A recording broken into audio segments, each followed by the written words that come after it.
Hello, friends. Welcome and thank you for joining another All Hands on Tech with your host, David Neal. I am a developer advocate for Pluralsight, and my job is to help you be more awesome, help you learn some new skills, um, and I hope to learn some things along the way too. Matter of fact, I am learning a lot of stuff along the way because the project that we've been doing over these series of streams for the last uh, few weeks is building a game, which I've done before, but we are using some technologies that I haven't used before. So I'm learning at the same time that I'm, you know, trying to help help you learn some new skills too.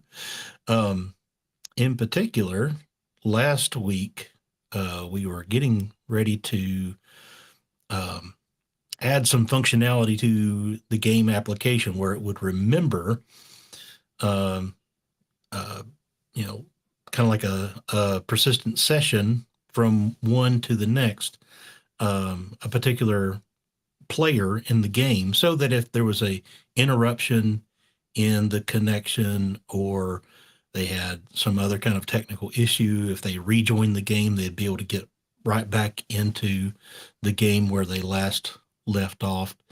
And I ran into some roadblocks because I'm using some technology that I haven't used before, and that is Fastify. I've used a number of different frameworks for Node.js, um, Express, Happy. Um, I know there's some others. Those are the two that I've used the most. And I, like so many other developers, like, well, what's this other framework all about? Um, People seem to really like it. So um, I wanted to use Fastify as part of this project because I want to learn too. I want to see, if Fastify is a programming environment that framework for Node.js that I might want to use in future projects.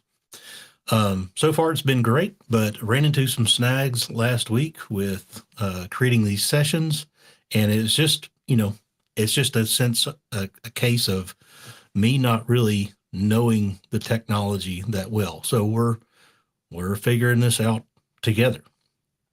Again, thank you for joining. Drop some comments in the chat. Let me know that you're here, where you're coming from, um, oh, what streaming platform you're watching this on, and let me know if you are rejoining from one of the previous sessions. I'd love to know if you're returning from one of the, maybe you watched one of the streams before. That would be really cool to hear your feedback.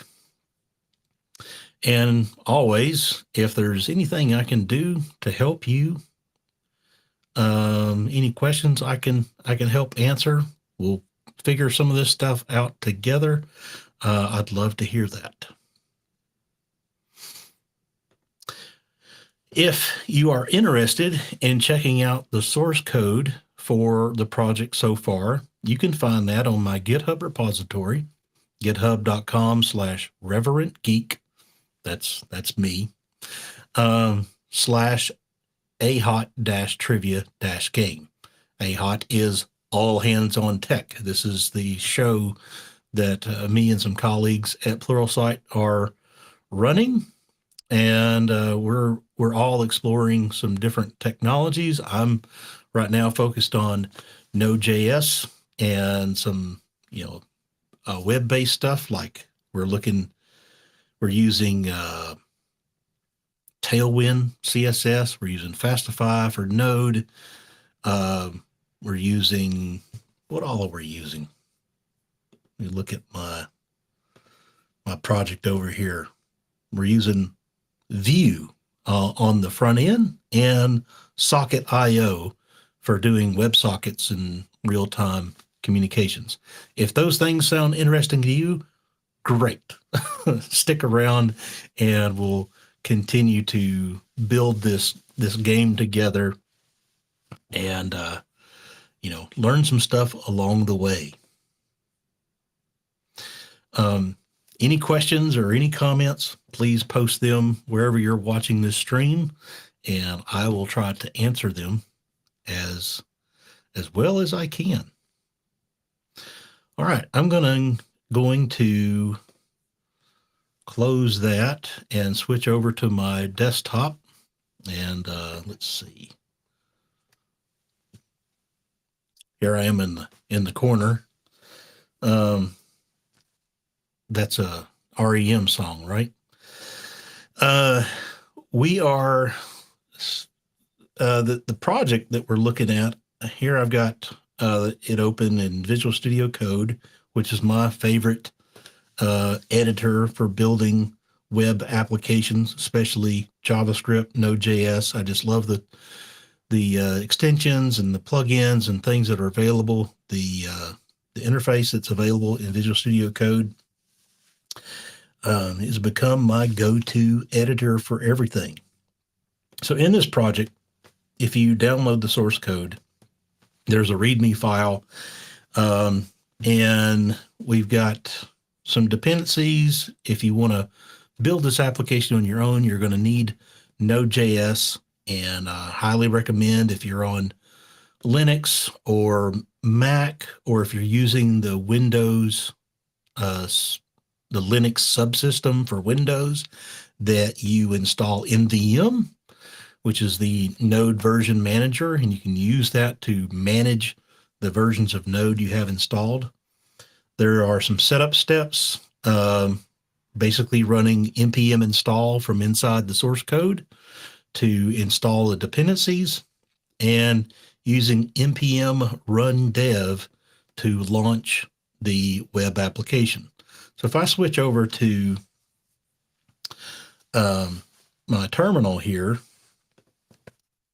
let me clear this screen, talking about NVM, some housekeeping that I usually do whenever I work on a project on a weekly basis is NVM ls will list the versions of Node.js that I have installed.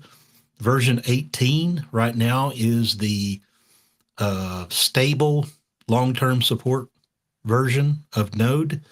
And as of this recording or this stream, it is version 18.14 is what I have installed.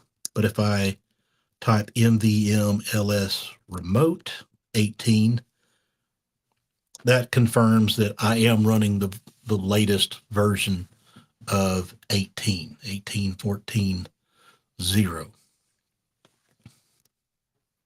And then another thing that I like to do is run npm outdated, and that'll scan the dependencies that I have in the project to see if anything is outdated.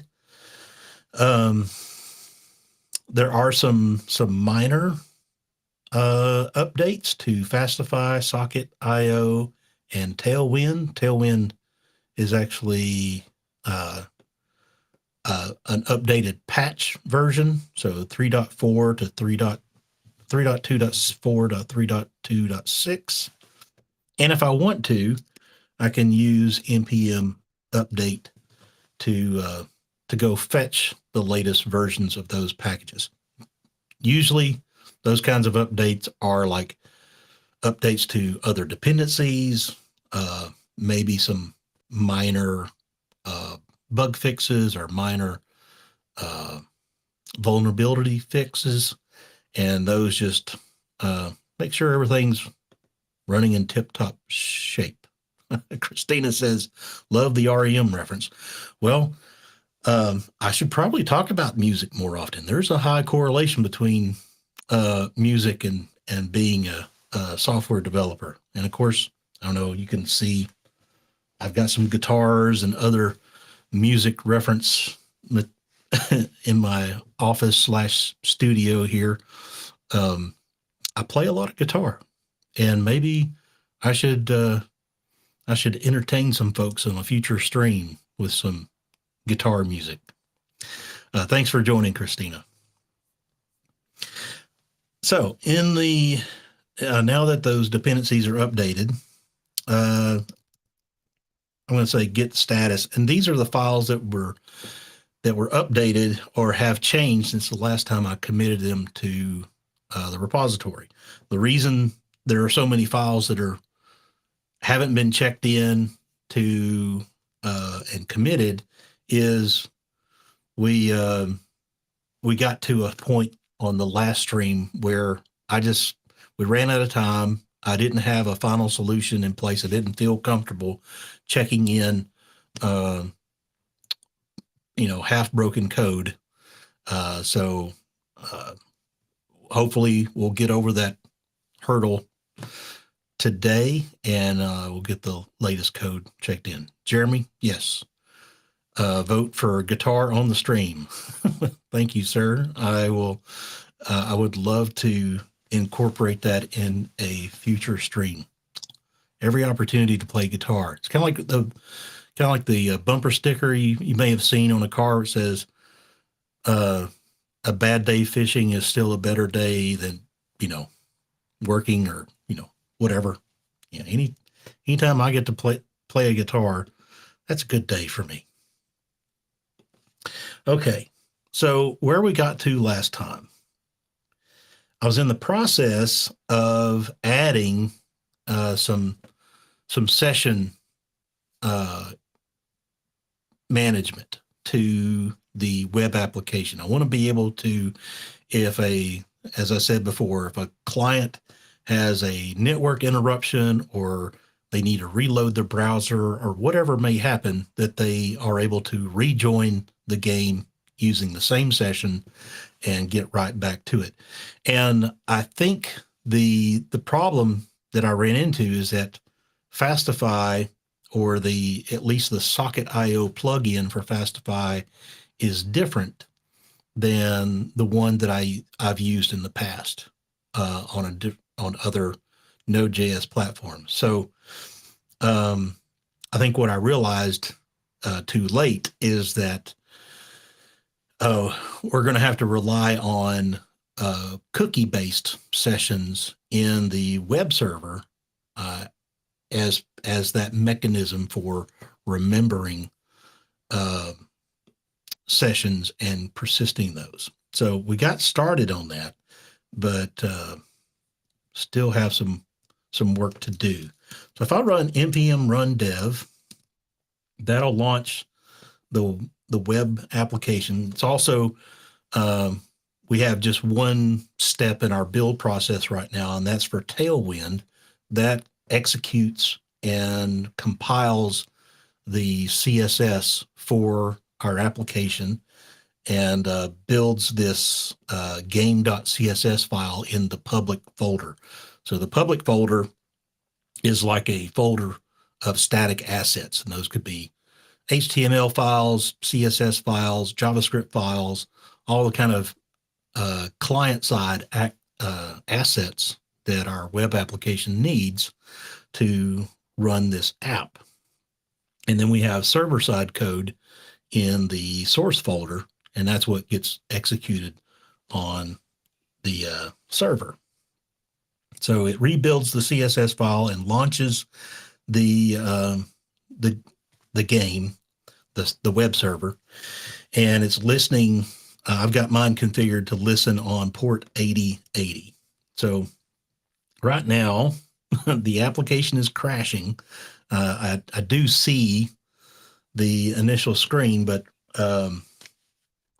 application's crashing because, well, I still haven't solved the issue with the cookies and sessions. I think if I restart, no, the application has crashed. So cool thing about, well, the error is not cool. We got to figure that out. But I am running, or we are running as part of our application,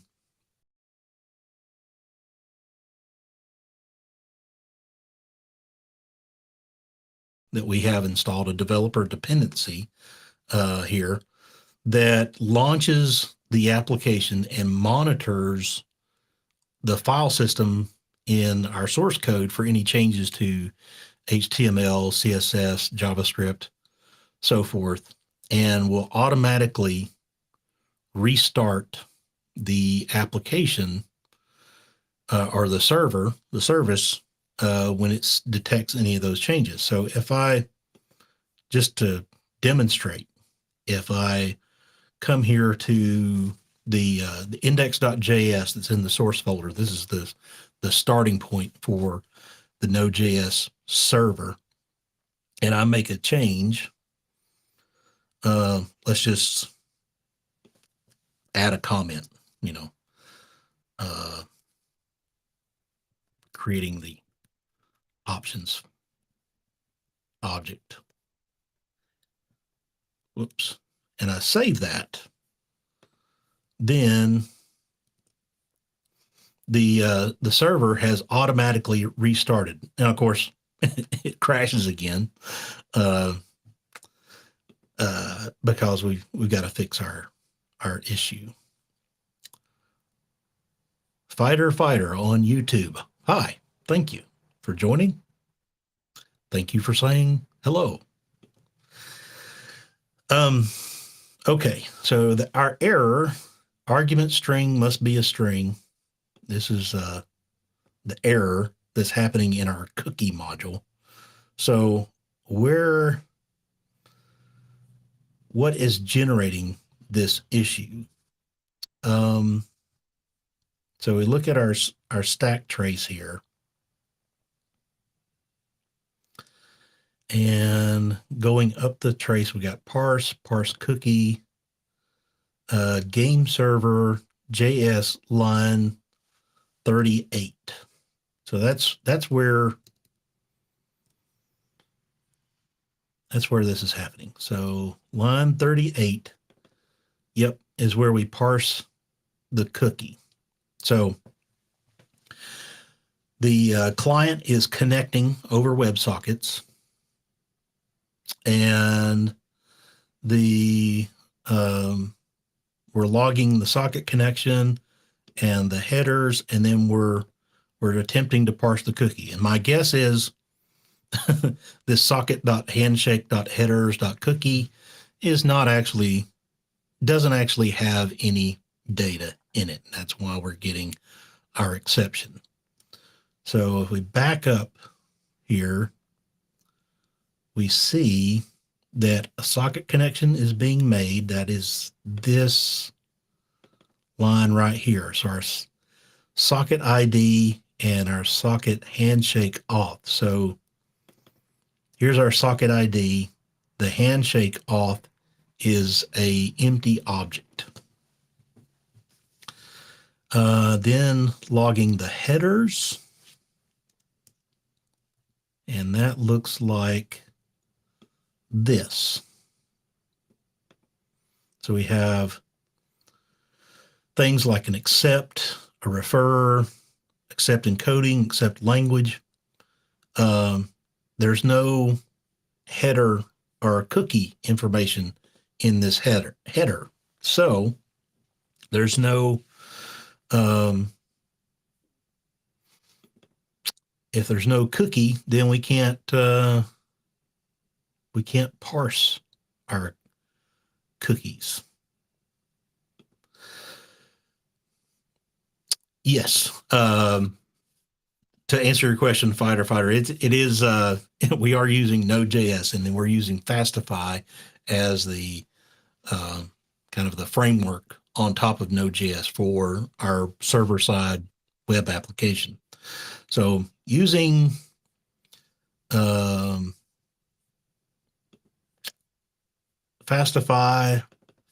session, Fastify cookie, Fastify socket IO, and Fastify static plugins. And we just introduced session and cookie on the last stream, and I don't know enough about it yet to really understand exactly how this stuff works. So we're going to learn this together. Go back to the browser here. And let's look up Fastify session plugin. And this is the code for registering.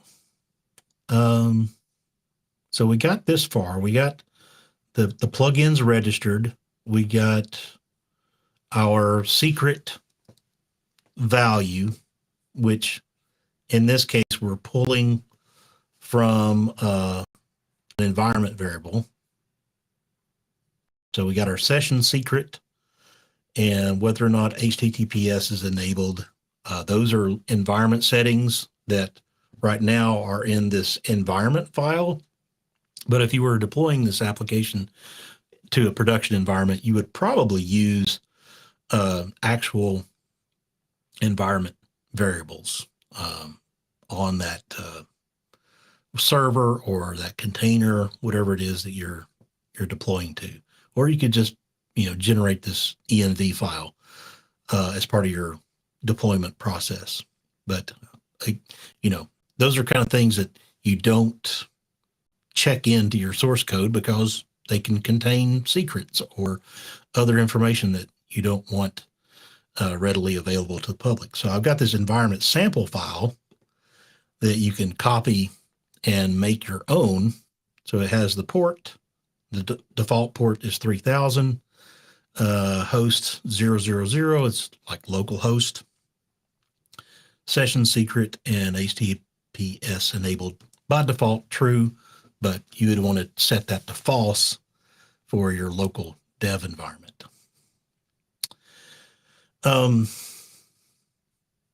So we got as far as registering the cookie and the session.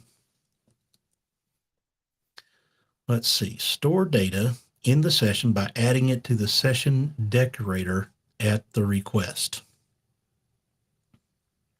So that's where this add hook thing comes in. So it's on our, we have to figure out, I think, how to populate the session information.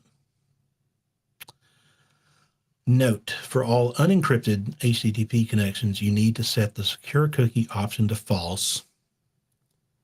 See below for all cookie options and their details.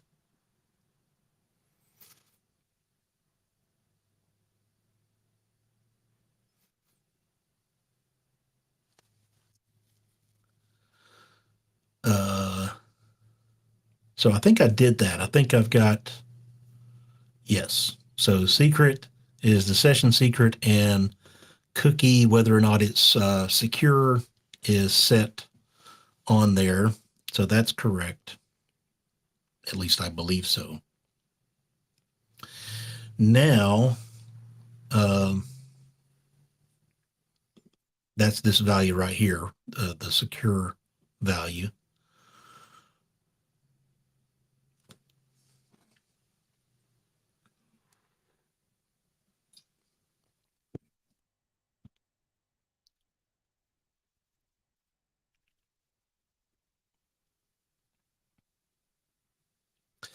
Let's see.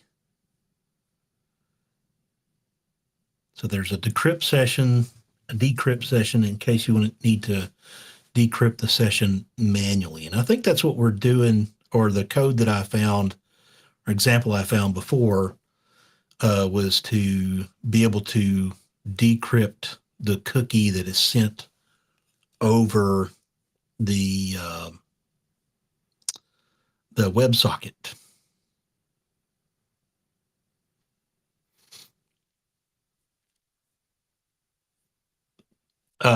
Fighter on YouTube asks, what is a Fastify dependency and why do we require it? So the way Node.js works is that, it's not like a self-contained library of all things you might want to be able to do with Node.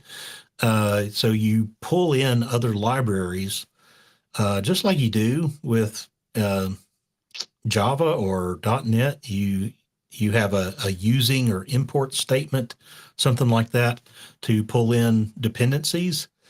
And in the case of Node.js, specifically using Fastify. Fastify itself is a kind of like framework for that only is as you know the way most Node.js applications are designed is to be as lightweight as possible.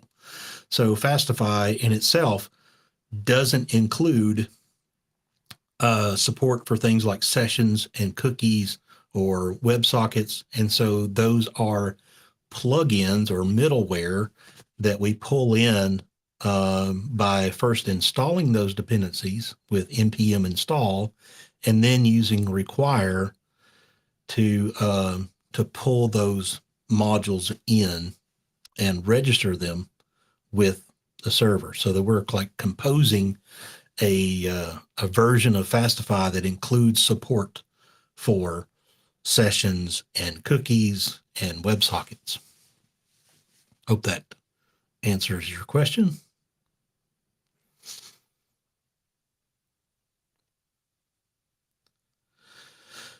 So this add hook that we have right now, I don't think that's really doing anything for us. It was just an example that I pulled over from the documentation. This is where we would like decorate the current session with the current user. We would have to have some other way of figuring out, well, who the current user is, and then decorate the session with that user. So it's like storing. Well, let's just see what happens when I do this. I want to say console.log. I want to see what's in, if there's anything in request.session right now. And let's see, request.session.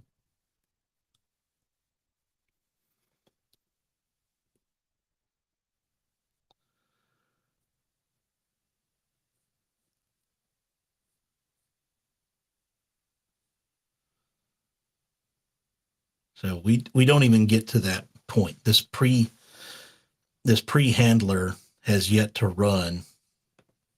Let me try refreshing, restarting, refreshing.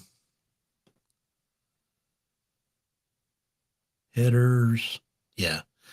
So I don't think it, well, maybe that's it. Ah.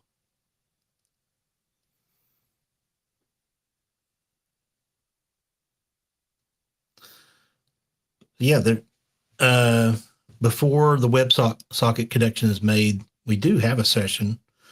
There's a cookie store. There's the underlying request and a whole bunch of stuff. So this is definitely definitely getting initialized.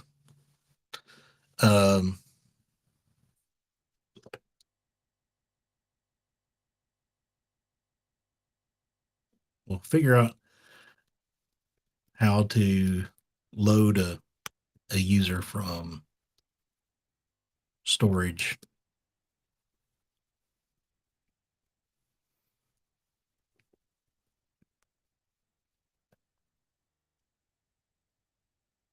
So for future reference, let's comment out this one for now.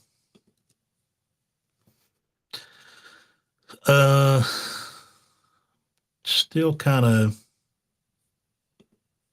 at a loss as to how to set up the client correctly. So we got the client here.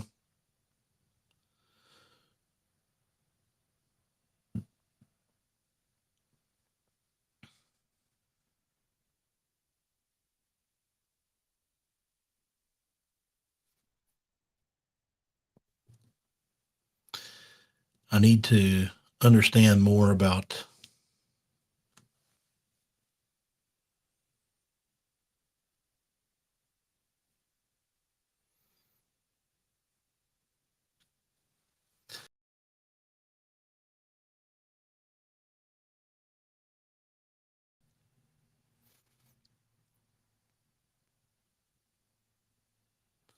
So let's take a look at Fastify cookie.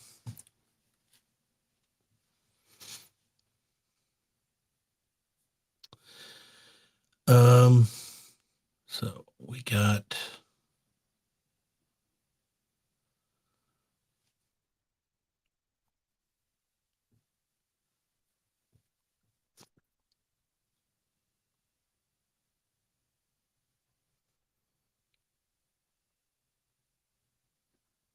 okay.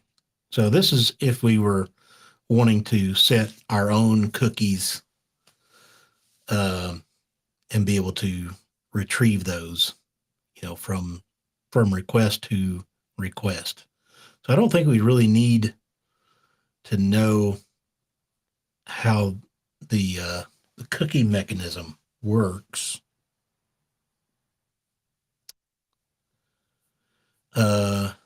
We do need to understand how we might use the Fastify session. So I think where I came across all of this in the first place is Fastify session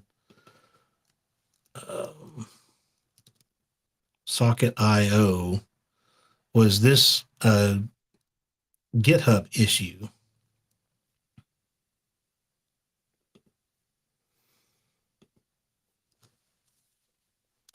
And someone reported that the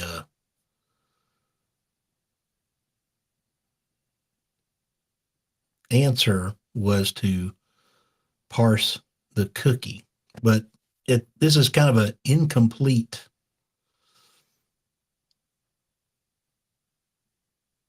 thing.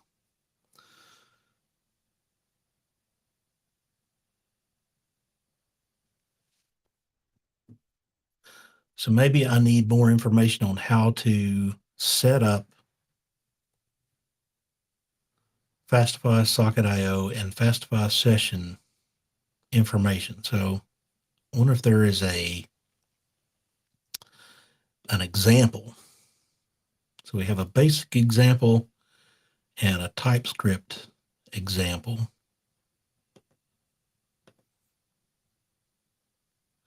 Fastify. So this is just using the sockets, and same with TypeScript. So no session data. Let's see if they're doing anything different on the server or the client. Where would that be?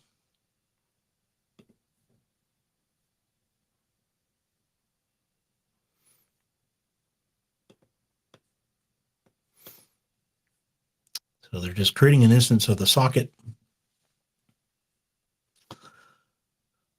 Not particularly helpful.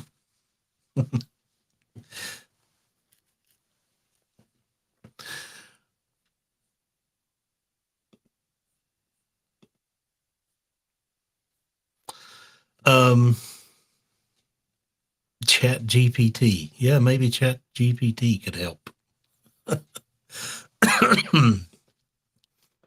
All right, let's back up, see if we can find any other Fastify session socket IO.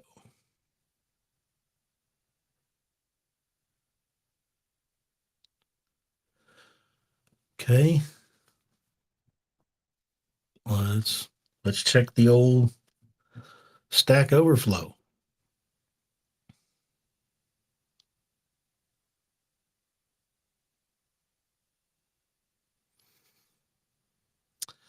Seems to get an external handle. You need to get the session store yourself. It's better to use a custom store, but for simplicity in the example, use a built-in one provided by Fastify session. So registering the sessions, we got cookie secure false. So this basically looks like the code that we have today, except where this one's using Fastify session memory store. Okay, why not? We'll start with memory store.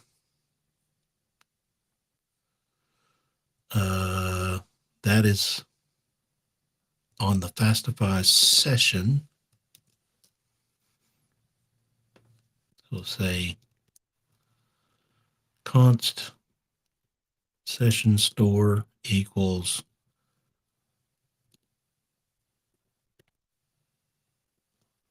new memory store.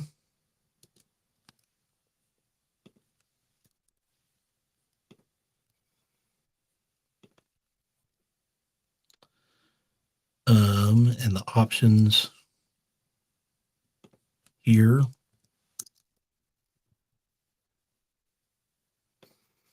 And we can refactor this to say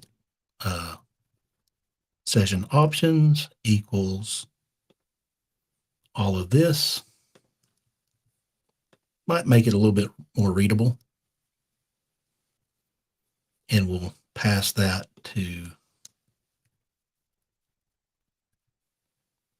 the registration.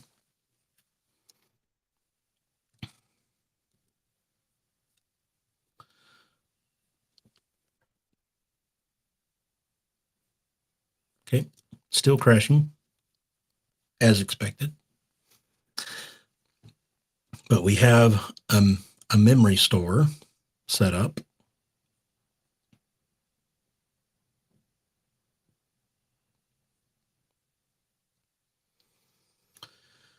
And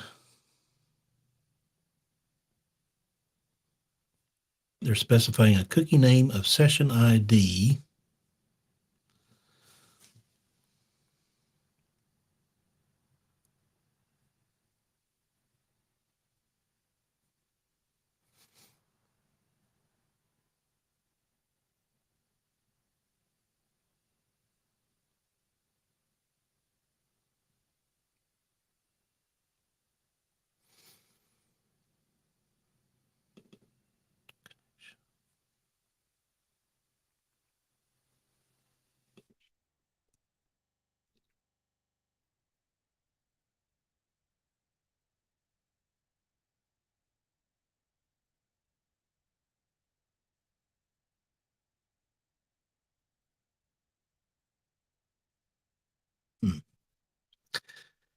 Yeah, this still seems way, if this is the solution, it still seems way more complicated than than what I was using before with Express. So this is concerning me that maybe this isn't the right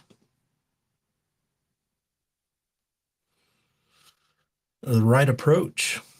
Maybe they're just not a good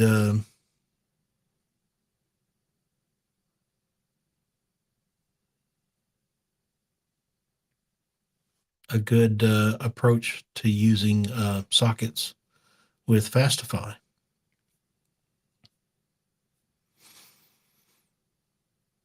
I mean, we could continue down the path of using, kind of like be ignorantly or blissfully unaware of the issue that someone could run into if they get disconnected from the game, and just not support that scenario. So if you get disconnected from the game, it's like, oh, sorry, you'll just have to play next time around, or in the next game or something.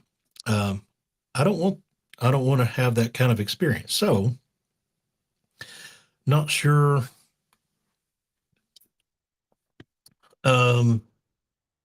what to do with that. So we could continue down the path of focusing on a different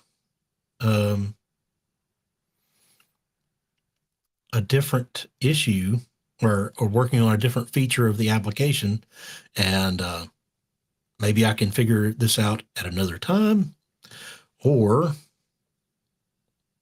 worst case scenario, we switch from using Fastify to something like Express. which has, plugins for Socket.io that I know support sessions. And again, it's probably the problem is probably my lack of experience with using Fastify, and I thought it would be easier than this to figure out what's going on. Let me look at this one more time. This is similar to the code that I've gotten working in the past. So we have hopefully a session that that's right. That's what I should have been looking at. So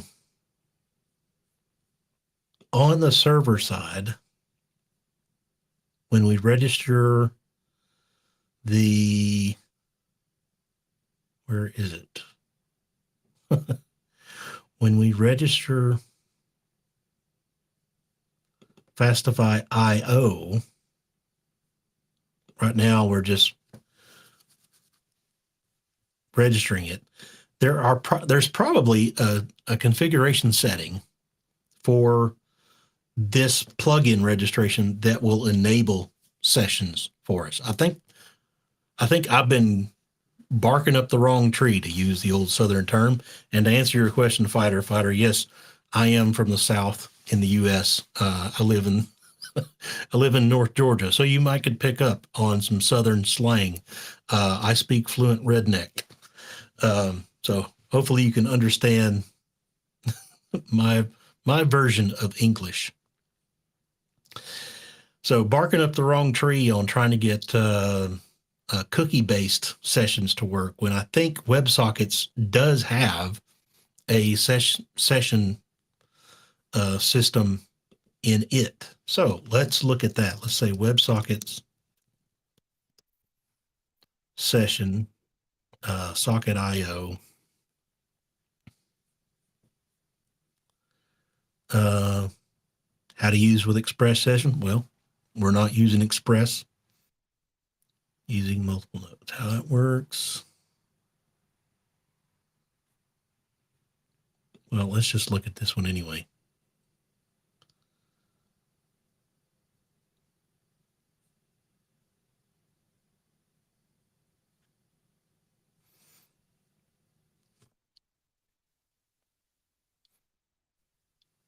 Well, this example is using Express's version of cookie sessions.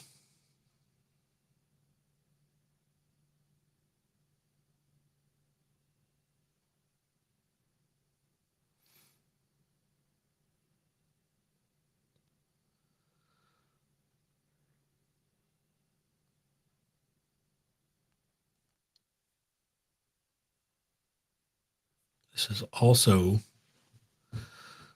not what I was expecting. Let's see. Server API.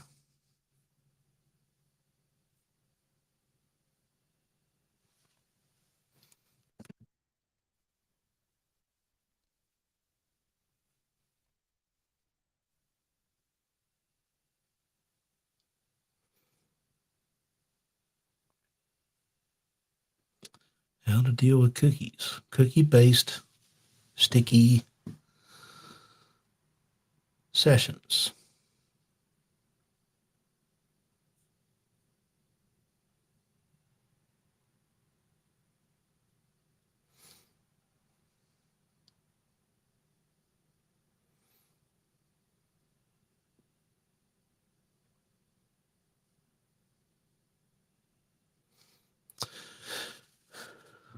Okay, so you can customize a header sent by the server.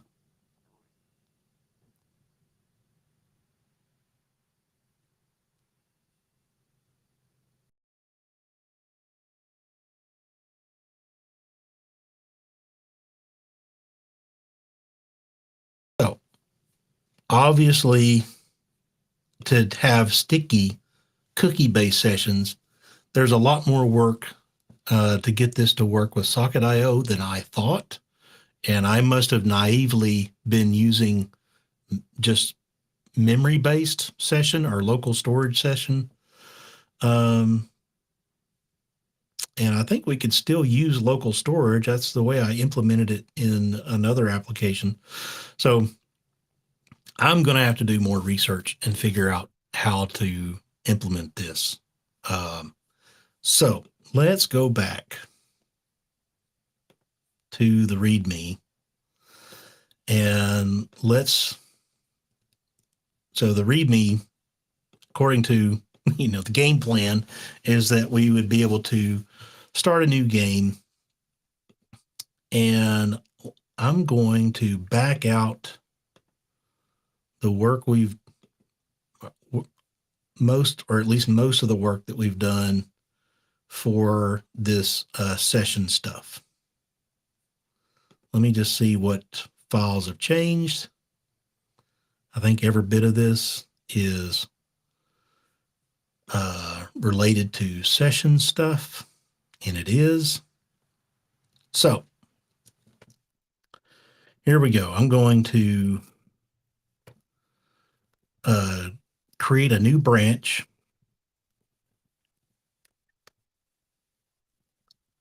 Git checkout -b sessions, call the branch sessions. And I'm going to add all these changes to this sessions branch.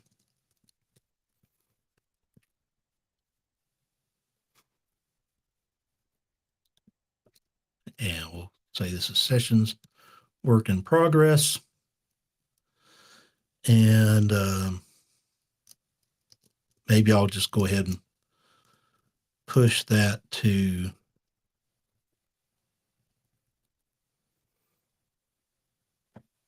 a new branch in GitHub for sessions. So if you want to look at those changes, and if you're so inclined to, help me figure out how to get cookie-based sticky sessions working, or even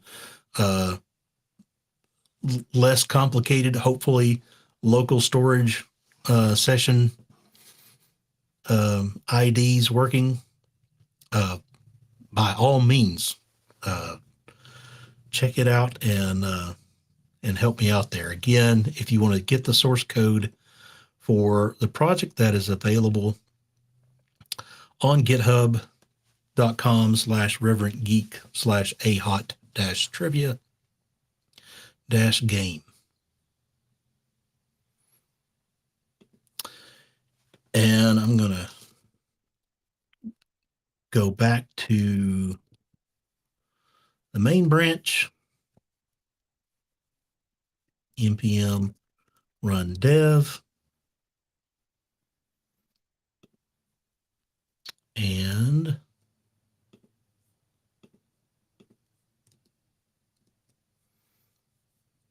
everything's working. We can start a new game. And right now I've gotten the message that Reverend Geek has joined the game, but we haven't implemented any further logic in the client or the server to deal with that. So that's what we'll do over the next 5 or 6 minutes, is we can take the so we got join game from the player name, and we've got our number of players, or we've got again, naively, we have in as part of like memory state of the server, our array of players. So I'm going to say player ID equals players.count or length +1.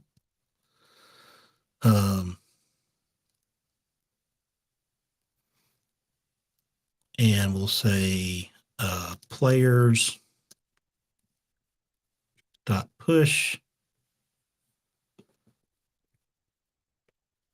player has an ID of player ID and name of player name. And we'll push that player onto the array. And so Socket has the ability to send an acknowledgement back over this socket. So what I'd like to do is when the player joins, acknowledge back to the client that the player has indeed joined the game, and this is the ID that was assigned to them. And all of this is, like I said, very low tech. We're just taking the number of players, and we also need like to do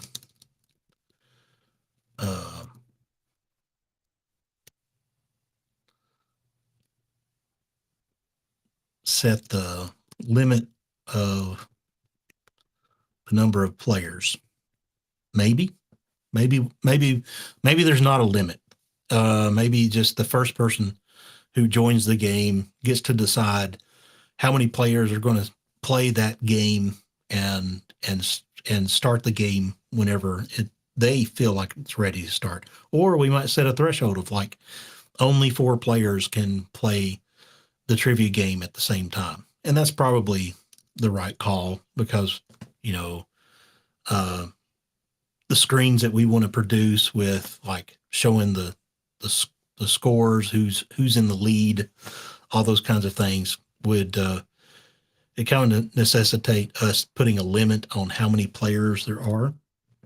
So we'll say if players.length is greater than or equal to, let's say 4 for now, then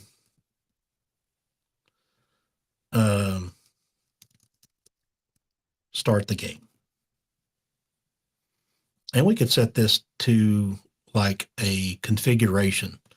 And that's what I've done in the past is like the game server can be configured at runtime to decide how many what's the maximum number of players. But for now, I want to be able to send an acknowledgement back to the client to say the player has joined, and this is their assigned ID. Let's see.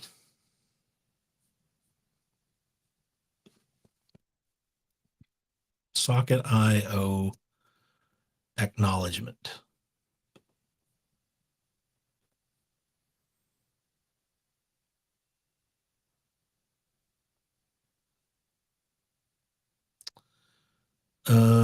So if the server side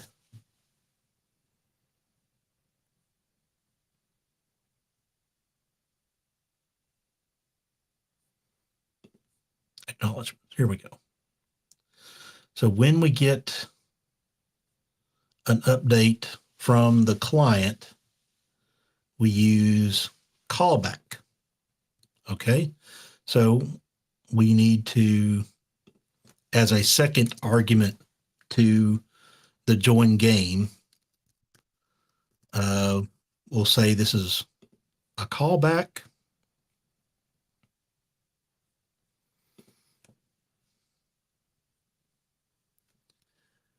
And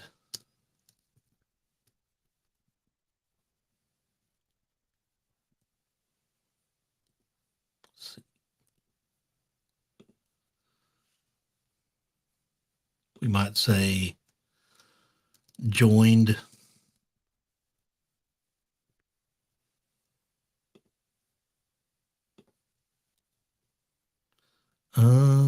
let's see.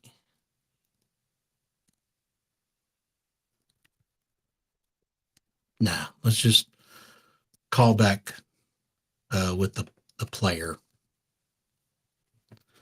And then on the client, we should be able to socket emit join game with the player name. And we, as a third argument, we get a response.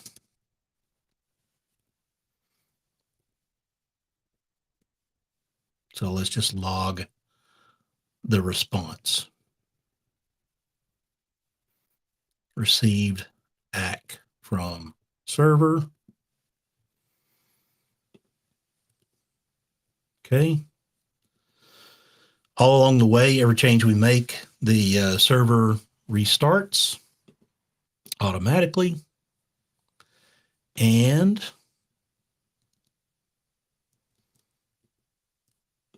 let's refresh the page here, start a new game. Let's open up our console here so that we can see that log. And Reverend Geek, next. And here's our console. Received ACK from server with an ID of one name, Reverend Geek. So that is exactly what I would have expected. We could have further logic in the server where, like, maybe we move the number of player that check at the beginning of the socket, and if the maximum number of players has already been met or exceeded, then we acknowledge back to the client that sorry, some kind of failure status, that they did not join the game because there are already the maximum number of players in that game.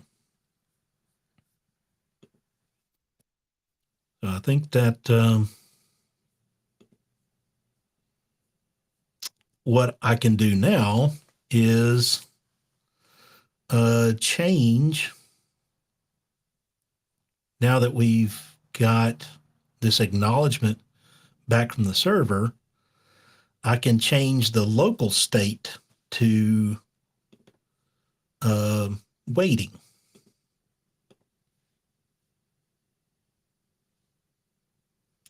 So here we'll say this.id equals res.id,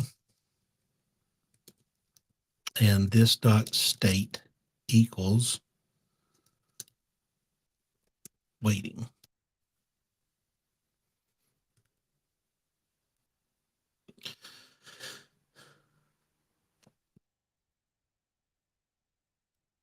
We'll create a waiting component where if the state is equal to waiting,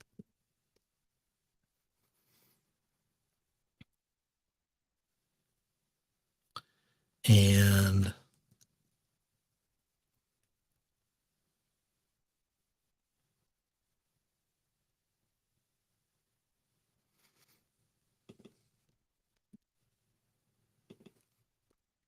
call it waiting.js.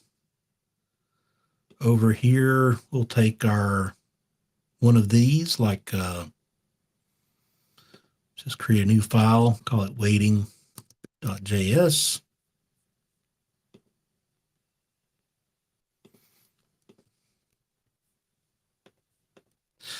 And we're not emitting any event. There's nothing for the player to do at this point. Eventually,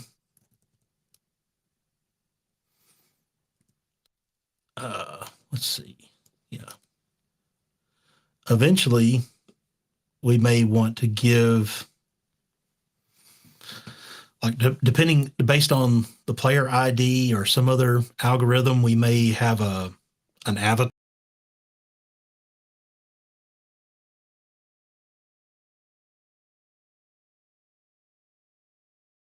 avatar for themselves. But for now, I'm just going to put waiting.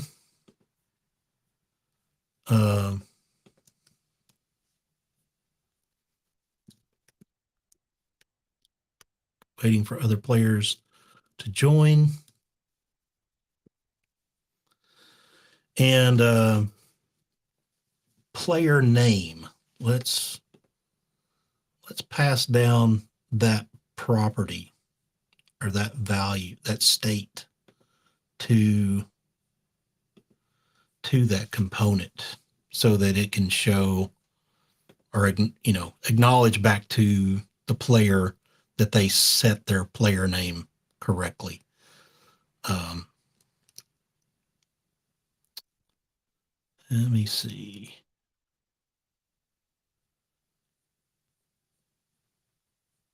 I don't remember off the top of my head how that works. We'll say view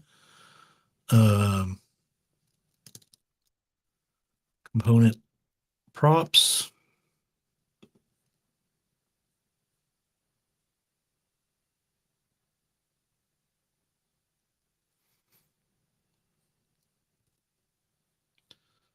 I think here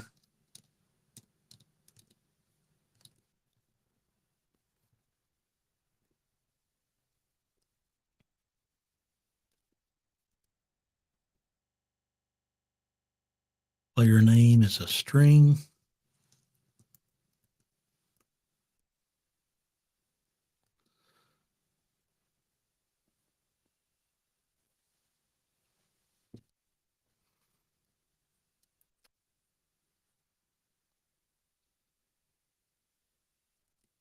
I think we don't need data because we're passing this by property. And we'll say player name equals player name.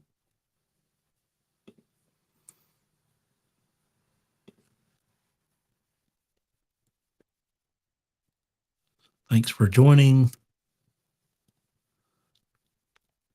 Player name. I think. Let's see if that works.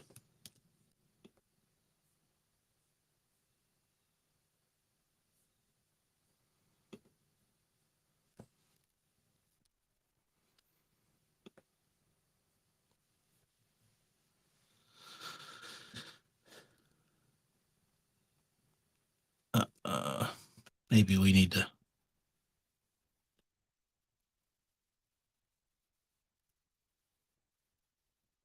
restart.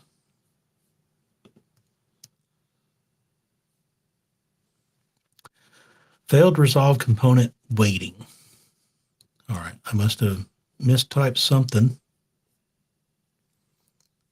Import waiting.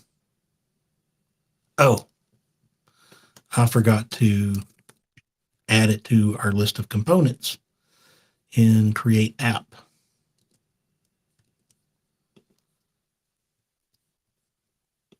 That looks better. Reverend Geek. Thanks for joining player name. Okay, so that didn't work.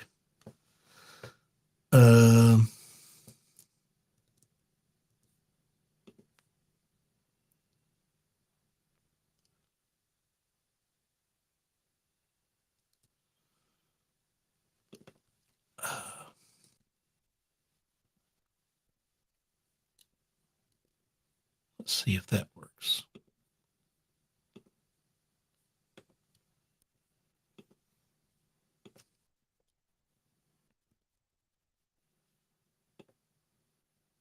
No.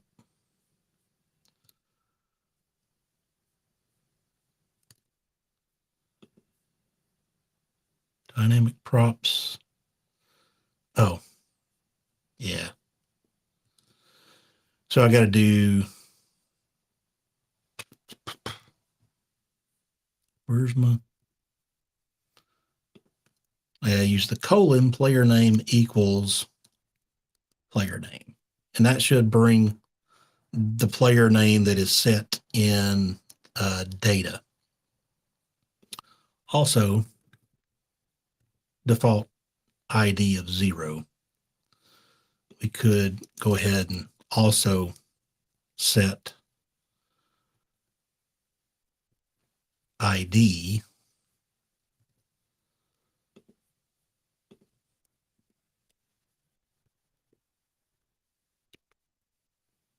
number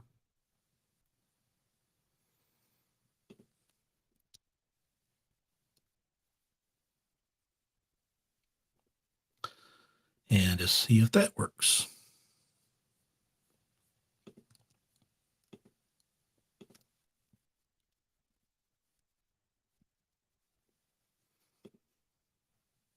All right. Thanks for joining One Reverent Geek, waiting for other players to join. So the idea is that next would be having other players join the game. And when the maximum number of players is reached, the game starts. And so the server sends a message to the client saying the game is now starting, and that will trigger, update the state on the client to trigger the client to change the experience to the game itself. All right. Hope that's clear. And hope you learned some stuff along the way today. Maybe some things not to do. I'm good at that. I'm good at discovering a lot of stuff that you shouldn't do. But that's part of the learning process, right? It's part of the journey of figuring things out. And that's the challenge and what makes it interesting, I think. You could either get really upset and frustrated, or you could say, oh, well, now I know what not to do. Some days it's a lot of both. Frustration and aha moments. Well, thank you for joining this stream today. We're a few minutes over what normally try to shoot for an hour long. I hope you come back again and join on the next show. I'm doing these on Thursdays at 2 p.m. Eastern, 11 Pacific, wherever or whatever time zone that you may be in. Again, if you want the source code for this project to work for yourself, you can find that on my GitHub repository at /reverentgeek/ahot-trivia-game. And again, my name is David Neal. I am Principal Pluralsight Developer Advocate, and my job is to help you be more awesome. So if there's something that I can answer for you, something that I can do, please contact me on social media. I'm Reverend Geek everywhere, or you can send me a message at david.neal@pluralsight.com.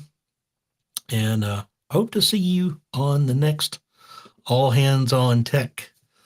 Thanks again for joining, and I'll see you again on the next one.